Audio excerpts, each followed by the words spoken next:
ॼमबट additional session जज जी अदालत मक़तूल पप्पू उर्फ फयाज़ अब्बासी जे क़त्ल जो ॾोह साबित थियण ते मक़तूल जी ज़ाल शकीला लाशारी राजा लाशारी हातिम शेख समेत टिन्ही जवाबदारनि खे उमिरि क़ैद ऐं हिक लख रुपयनि जे ॾंड जी सज़ा ॿुधाए जवाबदारनि खे जेल मुंतक़िल कराए छॾियो आहे।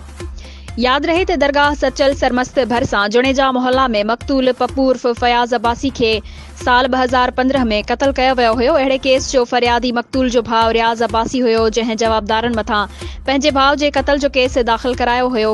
केस जे फरियादी रियाज़ अब्बासी सहाफ़ियुनि खे ॿुधायो त अदालत हक़ जी फ़तवा ॾेई मक़तूल जे खून सां इंसाफ़ कयो आहे। हुन चयो आहे त मक़तूल जी ज़ाल शकीला लाशारी संदसि भाउ राजा लाशारी ऐं जवाबदार हातिम शेख मुंहिंजे भाउ मक़तूल पप्पू उर्फ फयाज़ अब्बासी खे क़त्ल कयो हुयो, जंहिं केस जी अदालत फ़तवा ॿुधाए जवाबदारनि खे उमिरि क़ैद ऐं ॾंड जी सज़ा ॿुधाए जेल मोकिले छॾियो आहे।